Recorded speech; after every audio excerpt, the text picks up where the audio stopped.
Buddy, how you doing? You got the usual nylon, bourbon, cigarettes. We're a little low on cigars. I think somebody's shortchanging us back in. See you in about 6 hours. Hey, you got 10 minutes. What? We gotta get out of here before we get stocked in. You got time for a quick drink. All right, make sure that my guys get 3 cases of bourbon. An American soldier, William Devane, in World War II England, he's going to fall in love with Vanessa Redgrave, a British nurse. The film is Yanks. Yanks is one of 5 new films we'll be reviewing on Sneak Previews. 2 critics talking about the latest movies in town. This is Roger Ebert, film critic of the Chicago Sun-Times. Across the aisle from me is Gene Siskel, film critic of the Chicago Tribune. You know, every year at about this time, we get a month called November. It's not exactly the greatest month of the year. Here in Chicago, sleet is the high point, and the movies are just about as dreary. For example, Yanks, and we'll also be looking at Head Over Heels, The Legacy, and Skatetown U.S.A. But now Gene starts with running. When it comes time to list the 10 worst major films of 1979, Roger, we're going to have to remember Running. I'm going to make a note. Okay, it's so bad it's a joke. Michael Douglas stars as a guy who's been a quitter all his life. And then one day he decides he's going to try to win the Olympic marathon. But first, in an unemployment line, he has to show us that he's on the side of the little people. How long have you been waiting? About 3 hours. 3 hours? I'm closed now for about 10 minutes. I don't believe this. I just hope... Yeah, lady, hello, excuse me? Hello, lady, excuse me.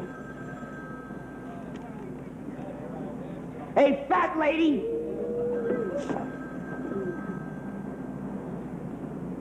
Are you referring to me? What the hell's going on here? I'm on my break. Your break, huh? But what about these people? They've been standing in line for hours while you've been stuffing your face with those cookies. Sir, if you'll just be calm, we'll get to your application right away.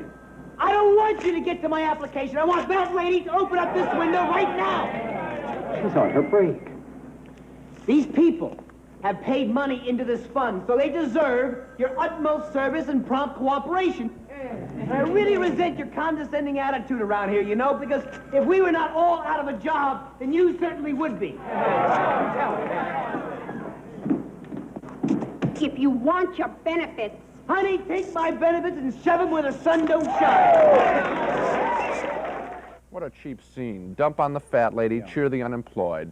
Now, what's worse, that scene has nothing to do with the rest of Running. It's just stuck in there to make us think Michael Douglas is a good guy in this movie. Douglas also is divorced in the film from Susan Anspach. He wants to get back together with her, but she's had it with him, so we see his pain in yet another scene designed to make us sympathize with this guy.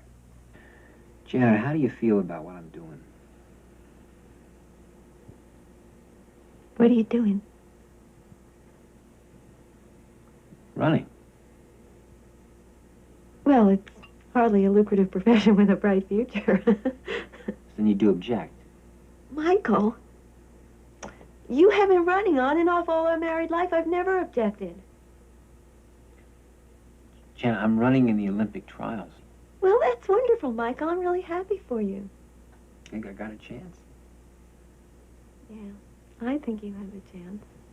Yeah, I think you have a damn good chance. Well, I think that this calls for a celebration, huh? So what do you say? Let's go out and have some Chinese food tonight? Take the kids with us? Well, not tonight. Tonight. Why? I have a date with Howard Grant. Do you remember Howard with the car dealership? Yeah. Yeah, I know. I went to school with him, right? So you've been going out with him for a while, have you? Well, I was out with him a couple of times.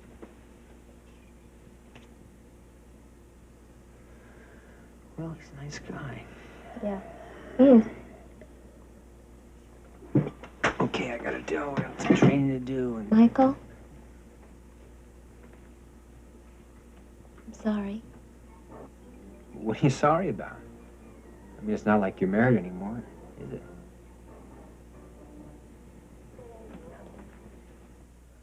Frankly, I'd rather see a movie about Howard Grant, the car dealer, than Michael Douglas. After that, Michael Douglas trains for the Olympics, and what do you know? He makes the team. Surprise, weren't you? Maze, yes. Yeah. Midway through the big race, a TV commentator tells us that it's not important that you win a marathon, merely that you finish. Can you guess what happens in the race? Yes, he's listening to the radio. No. Will he win, or will he just struggle to finish? This movie would like to be a Rocky for joggers. Actually, it's a very cornball movie, the sort of simple-minded picture you get for free on TV, but no one would ever think to charge admission to it. Unfortunately, Gene, they thought of that very thing at the theater I saw it in. Yeah. You know what this movie has? There hasn't been one since the early 60s, the early 70s. Something I used to call a semi-obligatory lyrical interlude. This is the moment in the film when they stop dead. They can't remember what they were going to do next. They don't know what the character is, what his dialogue is, what the story is. So they put a would-be hit song on the soundtrack, and they tell him to run through the park. Well, that does for about 3 minutes. But here, Douglas is running and running and running. He runs for about 4 semi-obligatory lyrical interludes, and then the movie ends. It's just, there's no end to the movie. It's a very bad one-note film. It Will sure is. he win the race? And frankly, when he staggers into the stadium near the end of the picture, it is some of the biggest overacting I have ever seen. It's really a quite awful picture. You know, actually, though, Douglas and Ansbach are good actors. It's just too bad that the direction and the script were just total. They never had anything when they started, and so what could they do with it? The movie we have next is at least a more noble effort, anyway. It's called Head Over Heels, and it is head over heels, all right. It's a backward love story between a lonely guy and a married woman. Now, their adulterous pseudo-affair reflects the typical mainstream courtship of the 70s. That's when your average upwardly mobile dating couple spends all week studying self-help books so they can spend Friday night sitting next to each other speechlessly looking at a movie together. Their dialogue's out of the pages of Cosmopolitan. Now, example, look at this. What are they talking about at dinner in this scene, and what in the world is it supposed to mean? You could be a cordon bleu chef, you know? I always wanted to open a little restaurant. Why didn't you? I don't know. You ever make this before? Nope. Promise that you'll never make it for anybody but us. Come on, I bought you the chair, didn't I? And you like it, right? I love it. Well, you shouldn't have. Oh, I didn't buy it for you. I bought it for me. You won't come over and live with me, right? Right. So I have to come over here all the time, right? Right. So I need a place to sit, right? Right. So it's my chair. Wrong. Wrong. It's my chair. No, it's not. It's my chair. It's my chair. All right, it's your chair. Okay.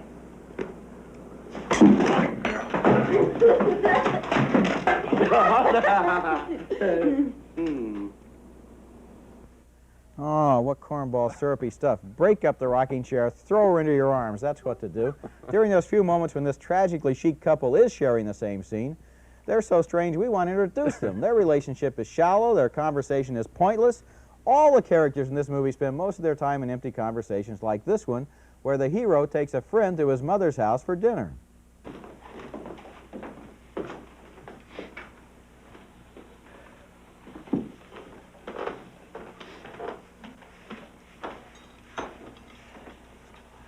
How are your parents, Sam?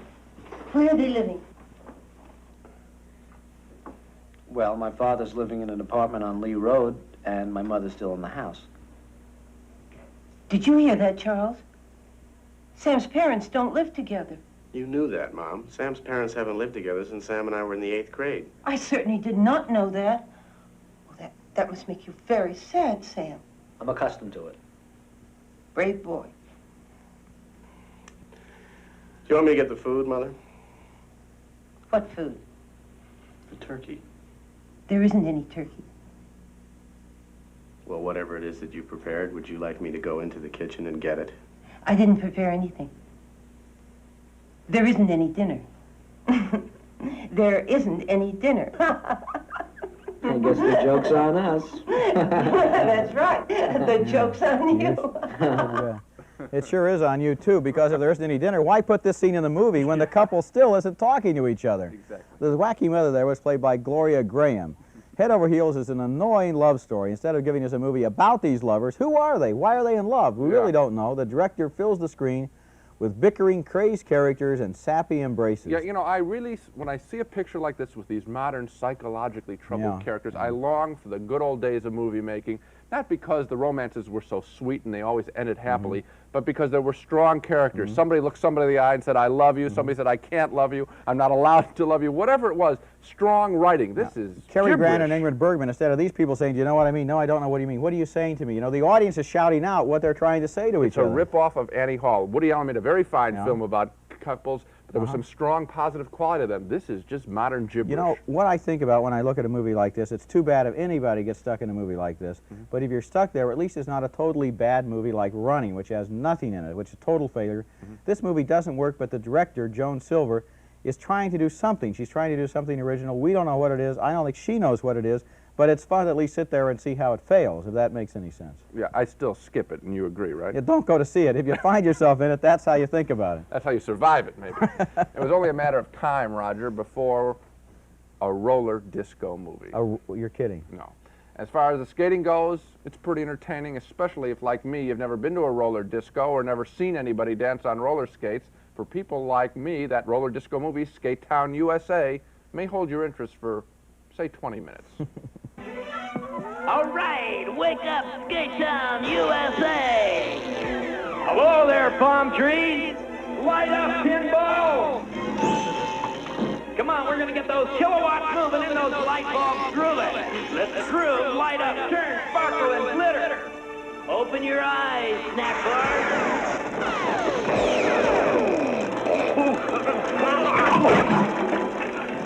It's time for the magic to begin.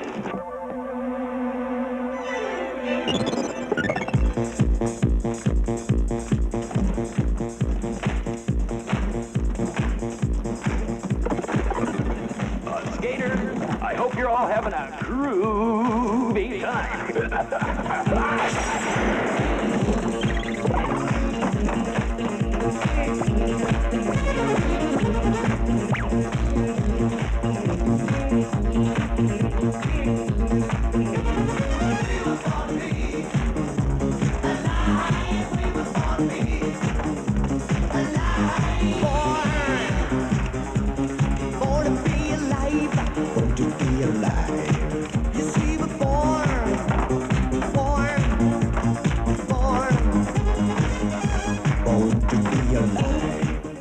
Some good-looking footage there and some good skating. I'd like to know where that rink was where they shot the picture. Unfortunately, there's a very dumb story here. Just a skating competition ripoff of the Saturday Night Fever dance contest. Who's going to win, the new kid from the valley or the gang leader from the city? This is a summer drive-in movie, really, that looks totally out of place here in November. It's just not classy enough or funny enough. So we saved you another $3. Yeah. One thing about that scene, it did look like fun. I'd never seen a roller disco before, and now I've seen one, and one was enough. Yeah. The problem with these guys, though, is once they get off the floor, what are they going to do? We watch that for 20 minutes, then they try to put a plot to it, and they don't know how to say anything except go off the floor and say to a girl or whoever it is, would you like to come back on the floor with me? I mean, it's not a movie. It's not a movie, and the reason is it's just a gimmick. Yeah. All the people that made this picture wanted to do was be the first ones out. So they rushed out a picture, no dialogue, no story really, very simple, 6 weeks, make the first one, not make a good one. Okay, so they made the first one. Hooray. Our next movie is a haunted house mystery from England named The Legacy. It's one of those movies with a great beginning. Attractive young designer Catherine Ross and her live-in architect, Sam Elliott, have their motorcycle run over by a mysterious stranger in a Rolls Royce. Like all movies about haunted houses, this one is filled with not-so-subtle clues that things are just not quite as they seem. Like, look in this scene when Catherine Ross is summoned to the dying stranger's bedside.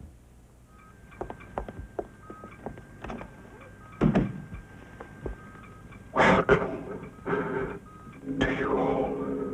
Who is it? The ring each of you wears is the symbol of power. The power that brings us together. To you, I bequeath my power, my knowledge, and my estate. You may divide them amongst yourselves at my death. Now, Margaret, come to me and receive the blessing of the ring.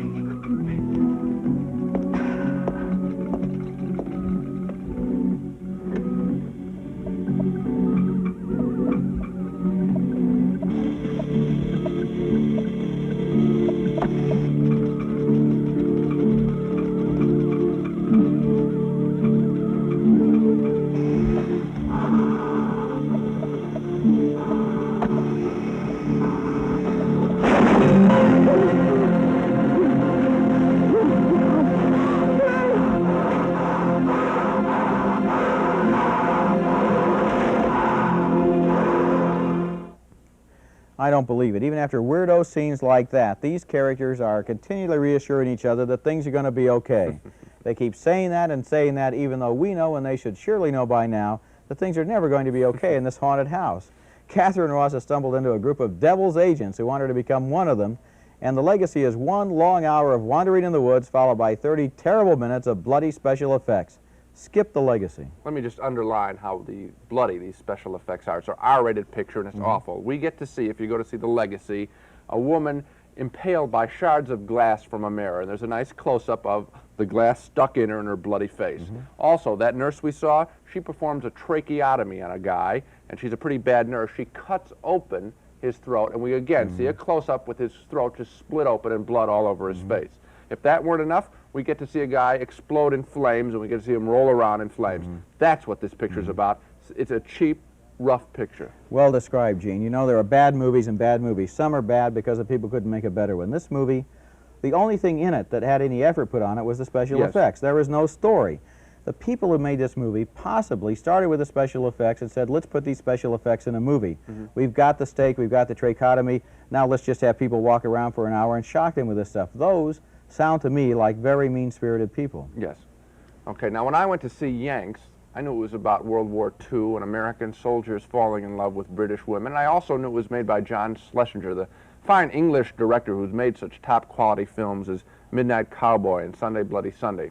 So, we have John Schlesinger doing a World War II romance. I thought he must have something special he wanted to say, but no, Yanks is a big surprise and disappointment.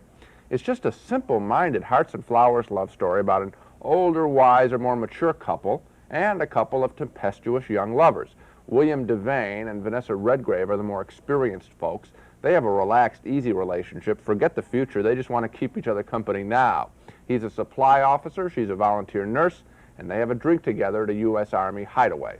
All we need is a bar of soap. What do you say, guys? Hi, Captain. Not bad, huh? Listen, there's a lot you like. Top secret indeed. Well, you don't understand. Wars are not fought with bombs alone. All right, come on. What can I do you for, folks? What are you gonna have? I'd like a cup of coffee, please. And I'd like a bottle of beer, a bottle of cold beer. Could I have a Coca-Cola as well? You can have anything we got. Now, bring me some change, dimes, all right? I'd love some chocolate. 10-9. Let's go. You gotta look at it this way. All of that stuff out there is just going to generals and war correspondents.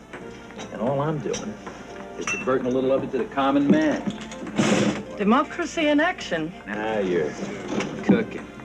Cheers. Good health.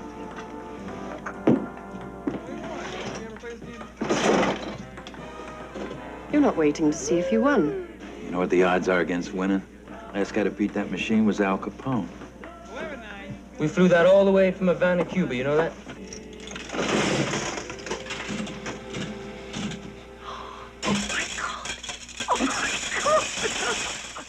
They're very good together. Unfortunately, there's not enough of the two of them in the picture. More time is spent with the younger couple, Richard Gere and Lisa Eichhorn. She has a boyfriend who's away fighting the war. Meanwhile, she and Richard Gere flirt with running away together to America. We'll go to Phoenix first. Then we'll take another train down to Tucson. I'll show you the desert in spring. Oh, Jeannie. Flowers on the cactus, so pretty. I'd like to see that. Good, we got a date.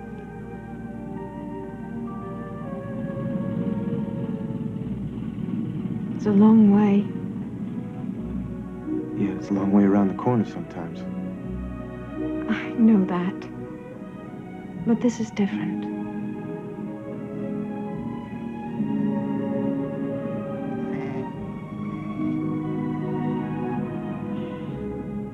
Very sweet. This is one of those star-crossed, mushy relationships, the kind little kids go, yuck, at when they see them kissing on the screen. It's a sappy relationship. And Richard Gere, the guy in that last scene, he strikes me as a handsome but very self-conscious actor, always primping and gesturing in front of the camera. But my biggest complaint with Yanks is that it's a tired retelling of a tired old story.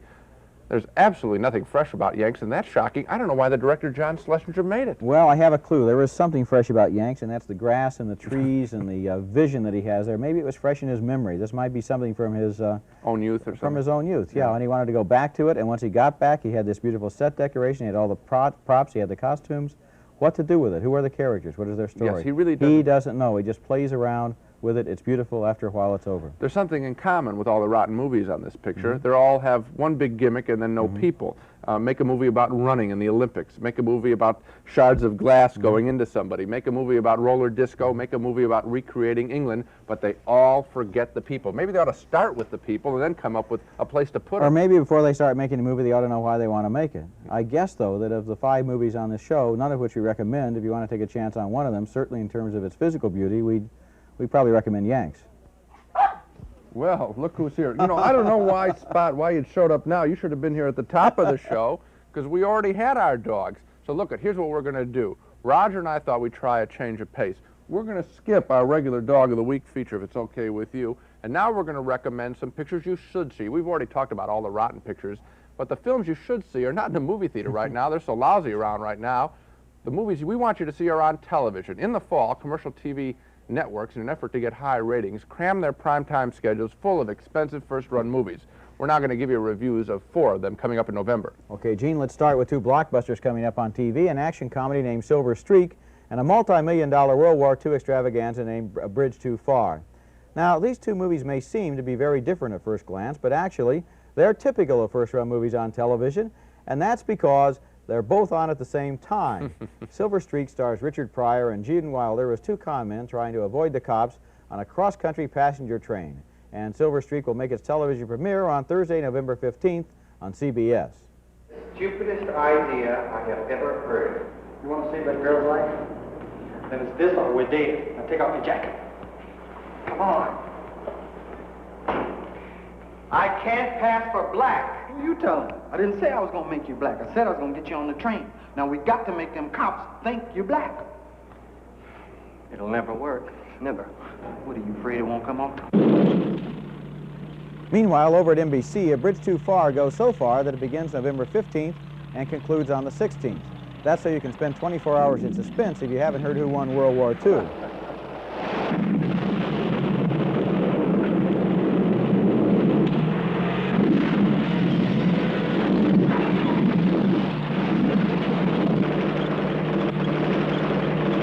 Which one do we recommend? Okay, on the 15th, we say see Silver Streak. It has a great cast.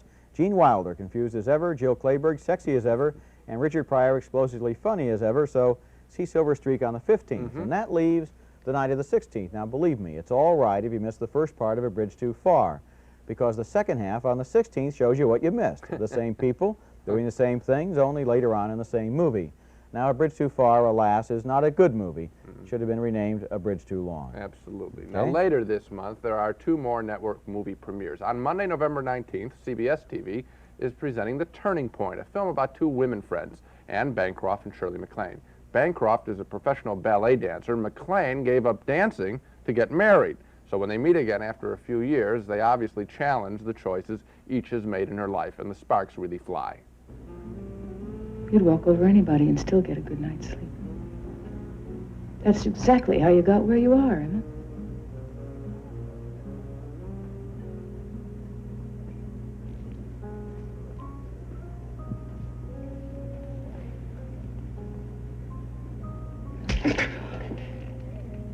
Also in November, the wonderful George Burns comedy Oh God makes its network TV debut on Sunday, November 25th, also on CBS. It's got a couple of inspired bits of casting. Nice guy singer John Denver plays a nice guy supermarket manager who gets a message from God, played by George Burns. God wants to see John Denver. George Burns is a marvel in the film. He makes us smile every time we see him. The Turning Point and Oh God worth watching? I think so. I like The Turning Point. Even though it's a little goody-goody, I like the way it honors the world of ballet, and I like that it's a film about work and about real families. Those are unusual subjects for movies these days. As for Oh God, it could have been a very silly movie, but it turns out to be a lovely, old-fashioned, funny Hollywood story in which we're gently reminded to love our neighbor and other good things, all done with a very light touch. So make sure you see Oh God on TV. It sure beats forking over $3 or $4 to see any of the new movies we reviewed on this show. You can say that again. And, Gene, let's go back around and take another look at those films. We began with The Running, rated PG, the laughable saga of a middle-aged marathon runner. Now, neither Gene or I want to jog along with this one, so we give it 2 no's. We thought Head Over Heels was Topsy-Turvy 2, a mixed-up love affair with 2 confused people. 2 no's for that one. And Skatetown U.S.A. was okay for its first few minutes, but then fell flat on its face. 2 no's for that one. Next, we had The Legacy, a dismal, violent, and bloody haunted house picture. 2 big no's for that one. And finally, the beautiful, sentimental, but disappointing Yanks about GIs in war-torn England. 2 reluctant no's for that one. Now, Gene, is this the first show where we both voted no on all 5 films? I think it is. We certainly had enough dogs for you, didn't we, Spot? See, the problem is we're in that lull between the early fall movies, which are kind of good, and then the big Christmas pictures. So November is sort of a cruel month. So much for some movies to see and movies to avoid. Next time on Sneak Previews, we'll review a sports comedy. It has Jonathan Winters and the year's funniest title, The Fish That Saved Pittsburgh. Also, the romantic comedy French Postcards about American college students spending a year in Paris, and The Rose, the new Bette Midler film loosely based on the life of the late rock and roll star Janis Joplin. Until then, see you at the movies.